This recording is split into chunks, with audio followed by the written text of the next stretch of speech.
No mês de Nisan, do 20º ano do rei Artaxerxes, na hora de servir-lhe o vinho, levei-o ao rei. Nunca antes eu tinha estado triste na presença dele. Por isso o rei me perguntou: por que o seu rosto parece tão triste, se você não está doente? Essa tristeza só pode ser do coração. Com muito medo, eu disse ao rei: que o rei viva para sempre.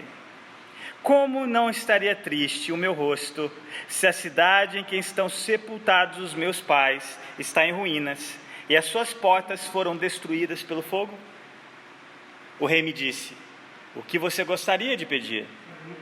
Então orei ao Deus dos céus e respondi ao rei: se for do agrado do rei, e se o seu servo puder contar com a sua benevolência, que ele me deixe ir à cidade onde meus pais estão enterrados, em Judá, para que eu possa reconstruí-la. Verso 6. Então o rei, estando presente a rainha, sentada ao seu lado, perguntou-me: quanto tempo levará a viagem? Quando você voltará? Marquei um prazo com o rei, e ele concordou que eu fosse. A seguir acrescentei: se for do agrado do rei, eu poderia levar cartas do rei aos governadores do Trans-Eufrates, para que me deixem passar até chegar a Judá. E também uma carta para Asaf, guarda da floresta do rei, para que ele me forneça madeira para as portas da cidadela, que fica junto ao templo, para os muros da cidade e para a residência que irei ocupar.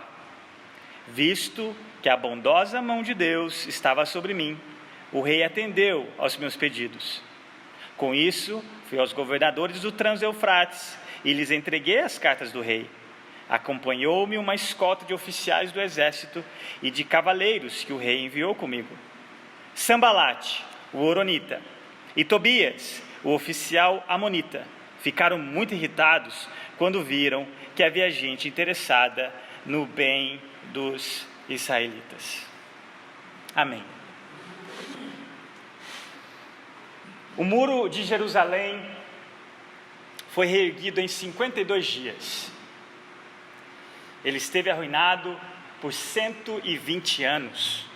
Ninguém que se encontrava em meio às ruínas daquela cidade havia feito nada durante todo esse tempo. Deus escolhe um escravo judeu que ainda não tinha sequer pisado nessa cidade, a mais de 1.500 quilômetros de onde ele morava.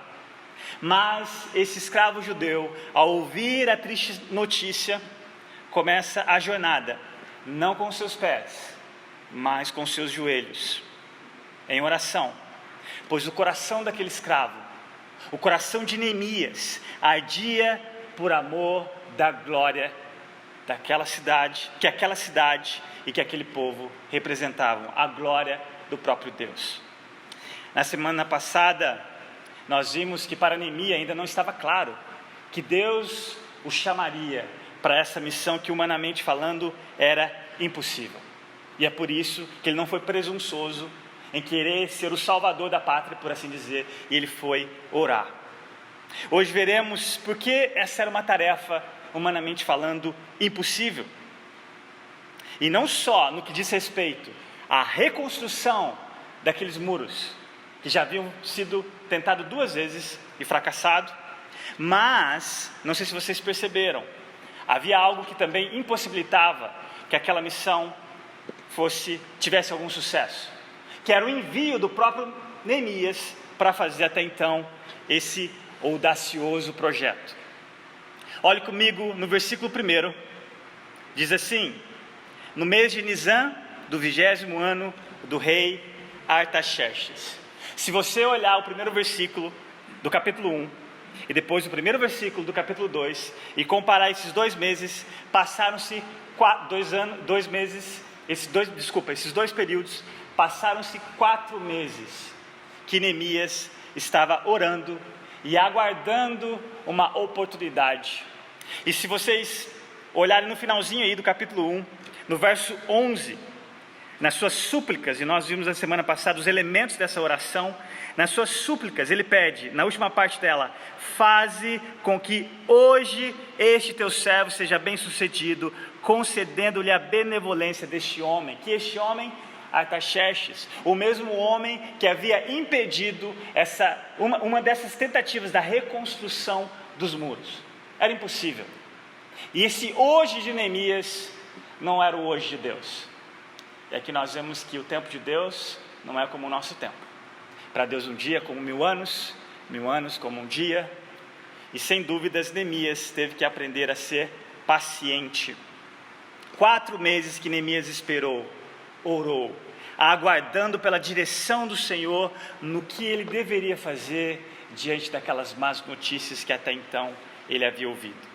Sem dúvidas, como eu disse, uma lição de paciência, e sem dúvidas, como Neemias não era perfeito como você e eu, o Senhor estava trabalhando no coração dele, nas motivações dele querer fazer o que nós vamos ver que ele de fato vai fazer. Neemias precisou esperar no Senhor, e aqui eu queria dizer que é uma das características daqueles que conhecem a palavra de Deus, daqueles que andam com Deus. Deus havia prometido a Abraão um filho, e Abraão teve que aprender a esperar durante 20 anos. Hernandes Dias Lopes diz algo interessante acerca dessa espera de Neemias, enquanto ele esperava e orava. Abre aspas. Antes de sermos usados por Deus, precisamos ser quebrantados. Antes de chorarmos pelas causas que afetam o povo, precisamos chorar pelos nossos próprios pecados e pelos pecados do povo. Antes de buscarmos os recursos da terra, precisamos buscar os recursos do céu. Orar é pedir que Deus faça aquilo que não podemos fazer. Fecha aspas. Olha comigo o que diz o texto, continuando aí, segunda parte do segundo versículo, segunda parte do primeiro versículo e o segundo. Nunca antes eu tinha estado triste, no mês de Nisan, 20º ano do rei Artaxerxes, segunda parte. Na hora de servir-lhe o vinho, levei-o ao rei. Nunca antes eu tinha estado triste na presença dele. Nós vimos já essa função de copeiro na semana passada, semana retrasada, quando nós abrimos a primeira mensagem dessa série. E aqui Neemias, ao levar o vinho a este homem, a este imperador, ele deixa um detalhe que talvez passa despercebido numa leitura corriqueira. Ele diz que ao levar o vinho, nunca antes eu tinha estado triste na presença dele. Meus irmãos, nas festas imperiais, era uma questão de etiqueta que os convidados estivessem alegres. E se você estivesse numa festa do qual o imperador havia bancado, e se ele olhasse para você e você estivesse descontente com alguma coisa, você era considerado o que nós chamamos hoje de um estraga-prazeres, e com certeza a ira do imperador iria estar sobre você. Mas se não bastasse, aqui nós não estamos falando de um convidado qualquer. Como já vimos, Neemias, como copeiro, era um cargo de extrema confiança. Era um cargo que nós já vimos que antes dele servir o vinho ou qualquer comida ao imperador, ele precisava comer ou beber. Caso estivesse envenenado, ele morreria no lugar do imperador. E como eu disse, não é só uma questão de etiqueta. Para um copeiro, ele jamais poderia estar triste diante do rei, porque não é que ele estava desgostoso com a festa, é porque, sem dúvidas, a tristeza no rosto de um copeiro iria apontar para nada mais, nada menos do que uma possível conspiração contra o rei. E não é à toa, que também não é comum, que o imperador se dirigisse a qualquer pessoa, mesmo o seu copeiro. E é por isso que o texto continua, no versículo 2, Artaxerxes, ao olhar para o rosto de Neemias e ver aquela tristeza estampada em seu rosto, pergunta, olha comigo o versículo 2. Por isso o rei me perguntou, por que o seu rosto parece tão triste se você não está doente? Essa tristeza só pode ser do coração.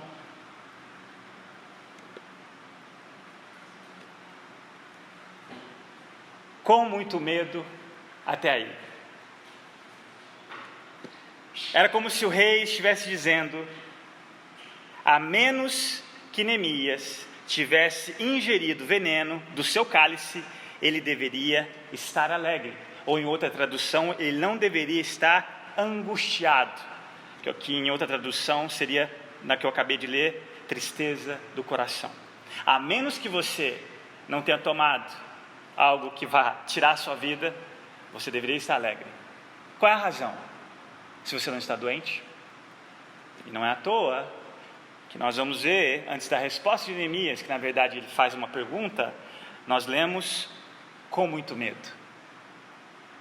Com muito medo. Neemias, pelo menos, ele tinha 2 motivos para dizer que sentiu medo naquela hora.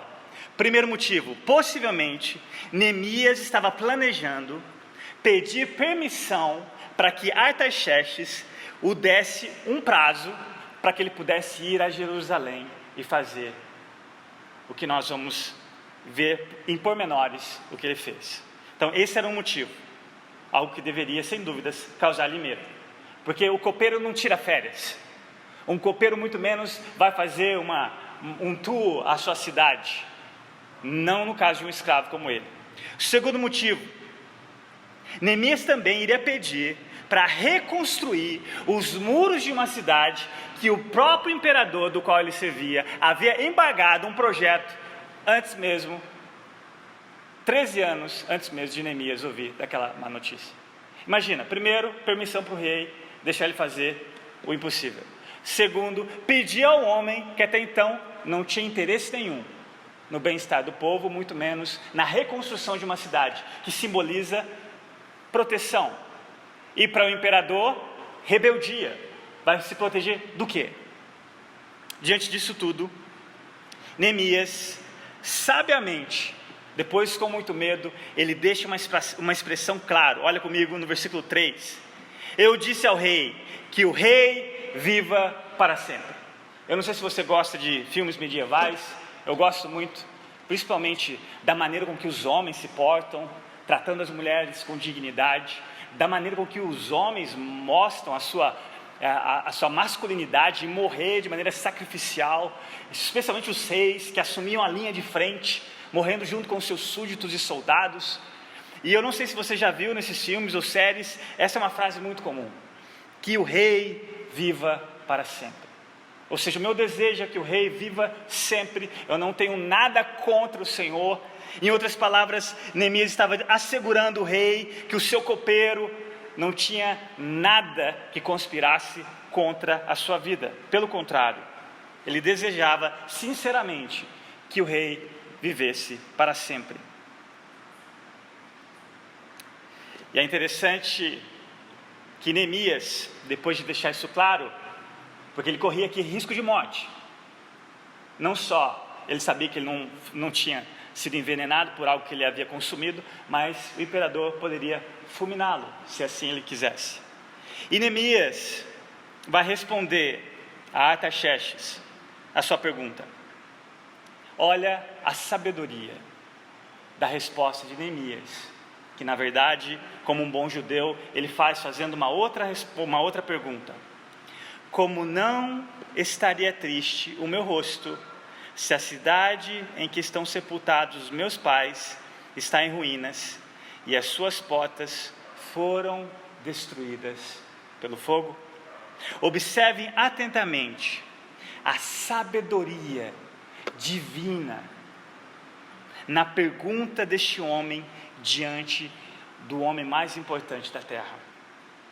Muitos de nós diríamos o seguinte, abre aspas, por que estou triste? Direi o motivo.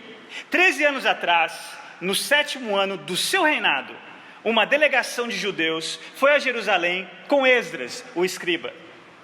Eles tentaram cumprir o decreto de seu antecessor Ciro para reconstruir o templo e os muros. No entanto, assim que os governadores do outro lado do Eufrates ouviram sobre o assunto e lhe pediram a interrupção do trabalho, você o interrompeu e nem esperou para ouvir o outro lado da história. Fecha aspas. Mas não foi essa a resposta, foi? Não. Neemias, ao mesmo tempo, ele foi sincero, não só em demonstrar a sua tristeza no rosto, mas em suas palavras. ele honra o imperador. Como não estaria triste o meu rosto se a cidade em que estão sepultados os meus pais está em ruínas e as suas portas foram destruídas pelo fogo? Sem dúvidas, o rei foi desarmado, porque ele sabia do que se tratava essa pergunta de Neemias. Ele também era responsável por essas ruínas, por essas portas queimadas. Versículo 4: o rei me disse: o que você gostaria de pedir? Era como se Neemias estivesse diante do gênio da lâmpada mágica. E é interessante que, coincidentemente, ele pede 3 coisas. Mas era como se ele estivesse diante do gênio da lâmpada mágica e só tivesse aquela oportunidade, a única oportunidade. E se ele não tivesse as palavras certas, o tom certo, ele poderia colocar tudo a perder. E olha o que Neemias faz diante dessa oportunidade. Ele sabia que foi Deus que havia direcionado a vontade daquele rei como o curso de um rio. E é por isso que Neemias, mais uma vez, busca a ajuda do Rei dos Reis. Ele faz uma oração curta. Olha o que diz o texto: então orei ao Deus dos céus. Hoje em dia a gente usa telegrama. Antigamente era mais comum. É interessante, você pode mandar telegrama até pela internet hoje. Telegrama é uma mensagem curta, rápida e que você espera que ela chegue quanto antes possível. Um comentarista chamou essa oração de Neemias de prece-grama. Foi como se fosse uma flecha no céu. Questão de segundos. Aqui nós não sabemos exatamente as palavras que ele mencionou no seu pensamento, no seu coração, onde só Deus sabia, mas ele precisava daquela ajuda, naquele momento. Essa oração flecha, esse entre aspas, esse prece-grama. Talvez Neemias pediu simplesmente: ajuda-me, Deus, ou misericórdia, Senhor, ou direciona os meus lábios. Neemias enviou uma das suas flechas para o céu, e a gente vai ver mais 7 vezes que ele faz isso em todo o restante do texto, do livro. Mas eu queria, como uma nota, não se esqueça, essas orações flechas, ou essas, entre aspas, prece-gramas, foram sustentadas durante 4 meses de oração, jejum e lamento. Essas orações curtas, questão de segundos, não teria valor algum se elas não tivessem sido sustentadas durante esse longo tempo de espera, de oração. E essa oportunidade não teria acontecido se isso também não tivesse sido uma característica na vida de Neemias, como nós vimos, um homem de oração. Logo após a sua oração curta, ele responde, versículo 5: e respondi ao rei. Olha a submissão dele quanto à vontade desse imperador e a posição dele como servo, como escravo. Respondi ao rei: se for do agrado do rei, e se o seu servo puder contar com a sua benevolência, que ele me deixe ir à cidade onde meus pais estão enterrados, em Judá, para que eu possa reconstruí-la. Aqui é uma coisa que esse versículo deixa muitos comentaristas divididos. Alguns acreditam que intencionalmente ele não mencionou Jerusalém, porque Artaxerxes saberia de qual cidade se tratava. E com certeza ele não deixaria Neemias sair do seu castelo, do seu palácio. Outros acreditam que não, que sem dúvidas não faz sentido nenhum para Artaxerxes não saber de que cidade, embora ele não mencionou Jerusalém, mas Judá. De qualquer forma, diante da resposta de Neemias, o rei vai direto ao ponto, sem rodeios, no que realmente Neemias estava pedindo. Eu não sei se fosse um brasileiro, nós, bons brasileiros, damos muita volta para chegar onde nós queremos chegar, não é verdade? Nós queremos falar nas entrelinhas e queremos que o outro que nos ouve entenda o que a gente está tentando dizer, sendo que nós não somos o mais direto possível. Mas Neemias não faz rodeios, tanto quanto o rei vai direto, Verso 6: Então o rei, estando presente a rainha, sentada ao seu lado, perguntou-me: quanto tempo levará a viagem? Quando você voltará? A presença da rainha aqui, mencionado, não é à toa. Pode se tratar de uma ocasião especial. Se você é familiarizado com o livro de Esther, você vai lembrar que Xerxes, em ocasião especial, ele pediu que a rainha Vasti se apresentasse, ela não fez. Para o rei era algo que desonrou não só a ele, todos os homens da época. Era só em ocasiões especiais. Até mesmo Esther, depois de ter sido intitulada rainha, para aparecer na presença do rei, tinha todo um protocolo. Se aquele rei não estendesse o cetro, que normalmente era de ouro, para quem quer que fosse que aproximasse dele, seria fulminado. Então aqui a presença da rainha, sem dúvidas, é uma ocasião especial. É uma festa, possivelmente um banquete. E talvez, Neemias aguardou exatamente para essa ocasião oportuna. E, sem dúvidas, a presença da rainha, conforme alguns comentaristas, influenciou até mesmo a decisão do rei. Observem os detalhes estratégicos na resposta de Neemias no final do verso 7 e na penúltima parte do verso 8. Olha comigo. Marquei um prazo com o rei e ele concordou que eu fosse. A seguir acrescentei: se for do agrado do rei, eu poderia levar cartas do rei aos governadores do Trans-Eufrates, para que me deixem passar até chegar a Judá. E também uma carta para Asaf, guarda da floresta do rei, para que ele me forneça madeira para as portas da cidadela, que fica junto ao templo, para os muros da cidade e para a residência que irei ocupar. Agora considere comigo esses detalhes. Neemias já tinha um prazo estabelecido. Imaginem a estratégia, a organização, o planejamento desse homem. Ele tinha um prazo estabelecido para ir, pelo menos 3 meses de viagem, o tempo que ele iria levar para construir os muros e para voltar, porque nós vamos ver entre o capítulo 12 e o capítulo 13, ele tirou um espaço para retornar ao palácio e depois a Jerusalém para assumir de novo como governador. Ele sabia o prazo.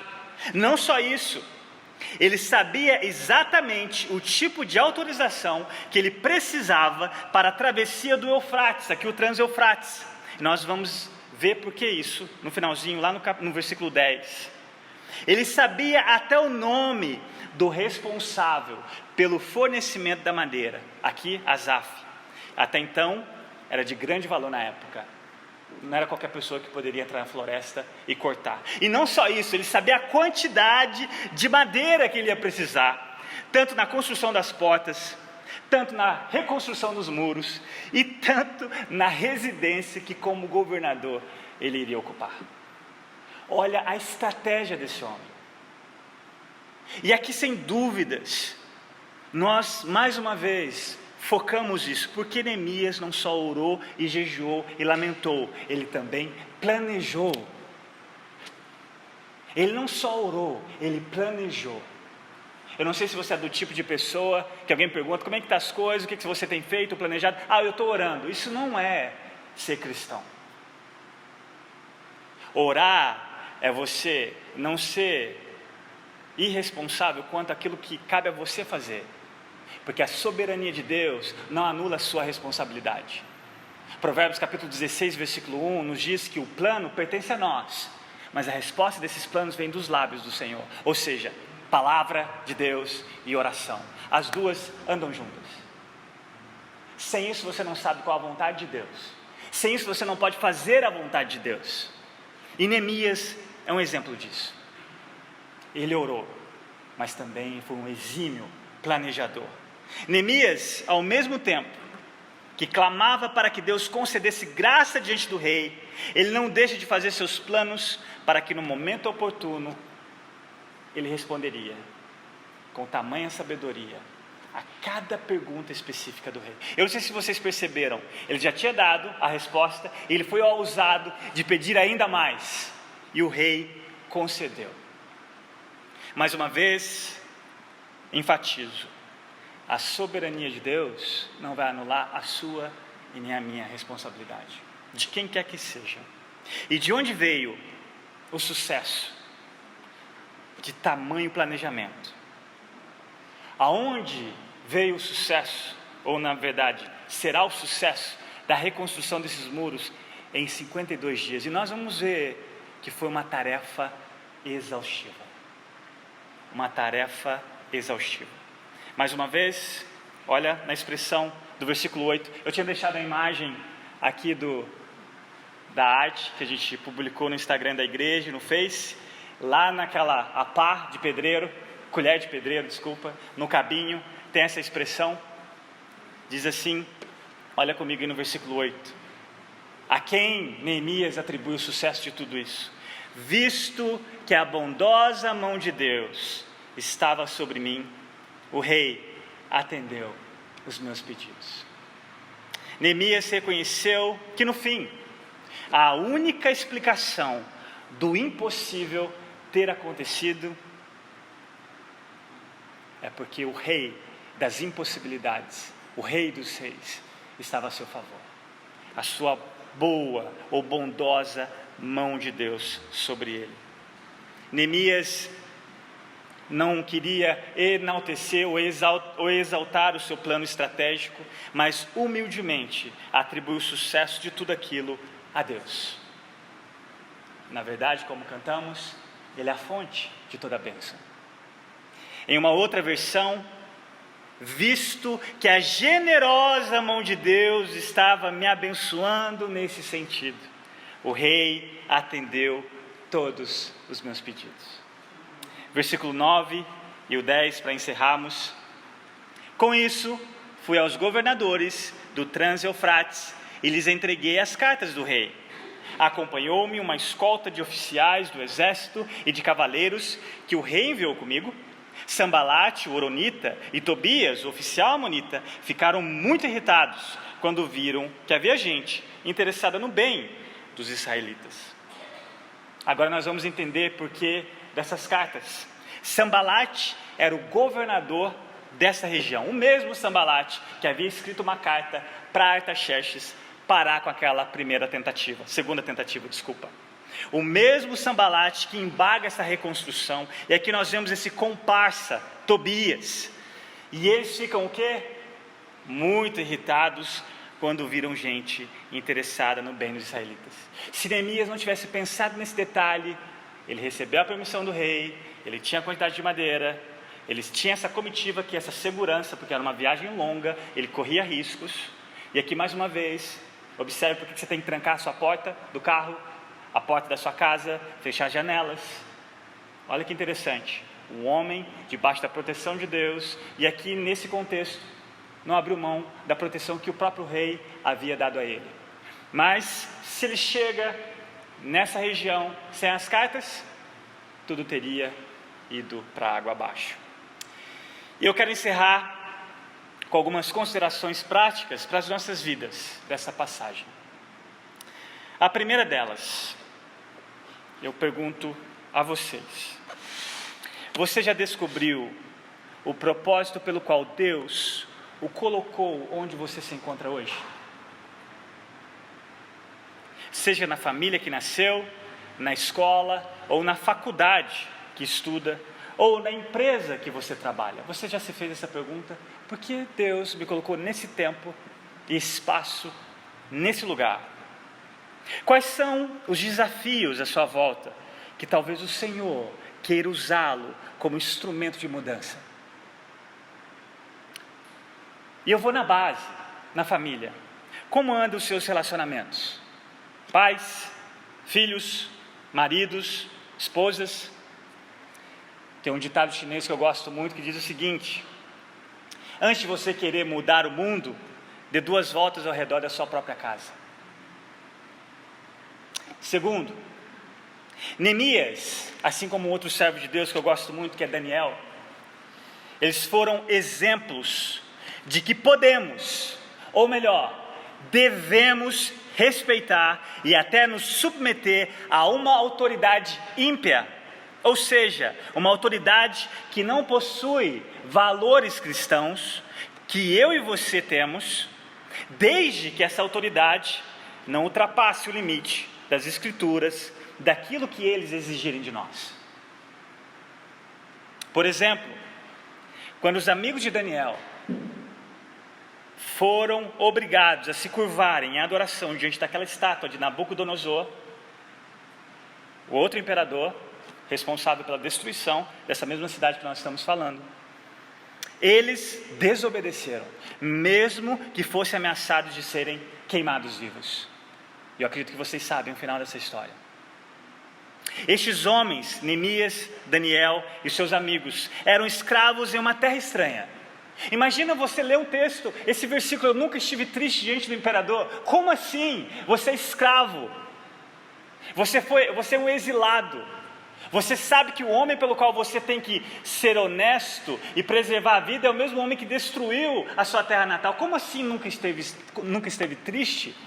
Como explicar de onde vem essa alegria? Nós vamos ler essa expressão de Neemias: a alegria do Senhor é a nossa força. A alegria de Neemias, porque ele tinha esse relacionamento com o Rei dos Reis, e ele sabia que nada escapava da soberania de Deus, o mesmo Deus que havia usado tanto Nabucodonosor quanto Artaxerxes. E tanto Daniel quanto Neemias sabia que Deus havia colocado naquela posição de submissão a esses imperadores cruéis, para terem a oportunidade que tiveram.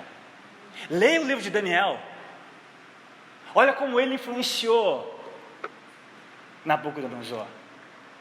Olha como Neemias influenciou Artaxerxes. Olha a resposta que ele deu àquele homem.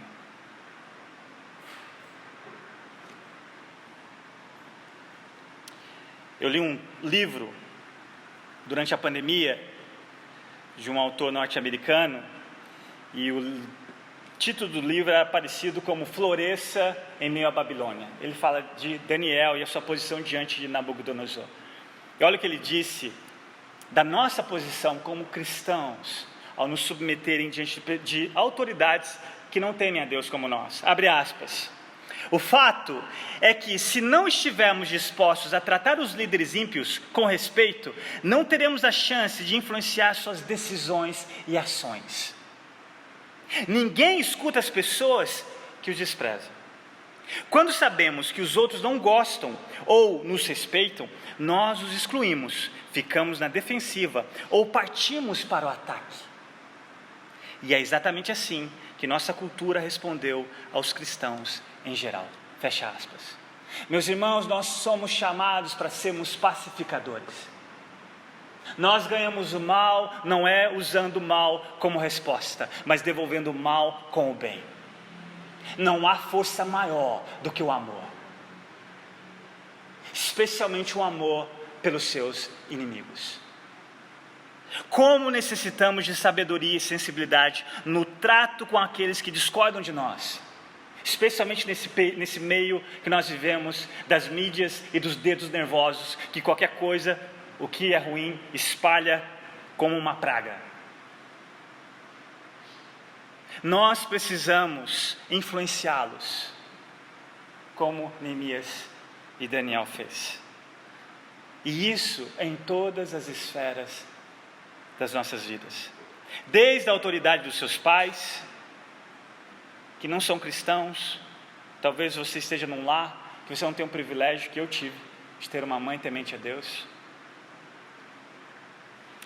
Desde os seus professores, que talvez podem ser ateus, dos seus patrões, dos prefeitos, dos deputados, governadores e até o presidente. Como você reage aos seus superiores?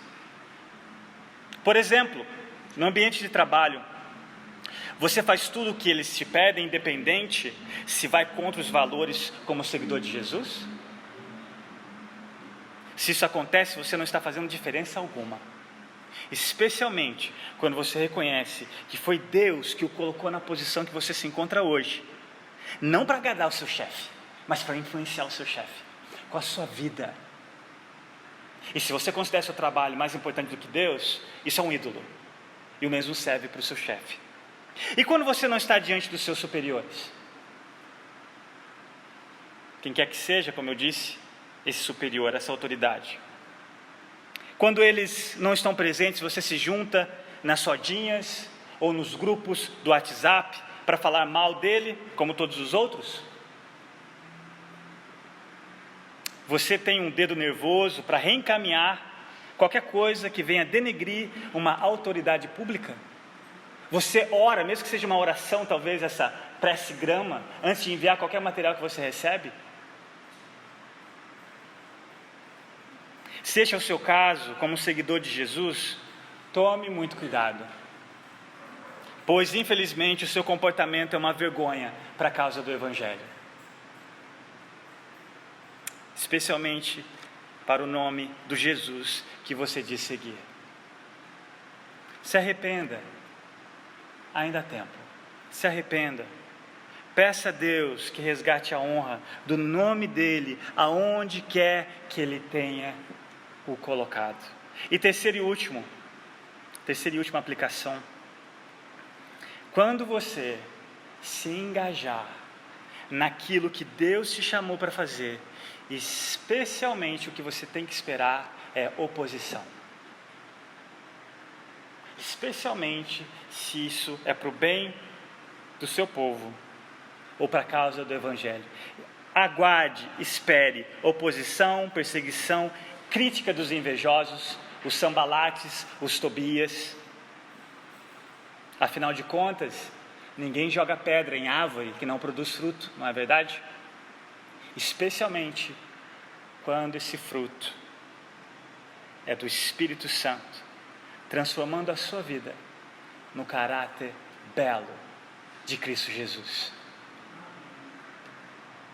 Eu queria encerrar com uma oração, só que essa oração são 2 estrofes de um hino, e eu queria que você curvasse a cabeça, e assim como eu gostaria de fazer para mim mesmo essa oração, eu gostaria que ao ouvir essas 2 estrofes, você fizesse também como uma oração pessoal, e logo em seguida empretarei a bênção.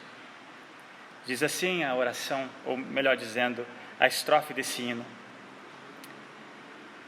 Salvador, eu te louvo, teu amor me capturou, por ti salvo, limpo e cheio, teu canal agora sou. Só canais, Senhor amado, mas com graça a jorrar, flui de nós e vem usar-nos, sempre, em qualquer lugar. Amém.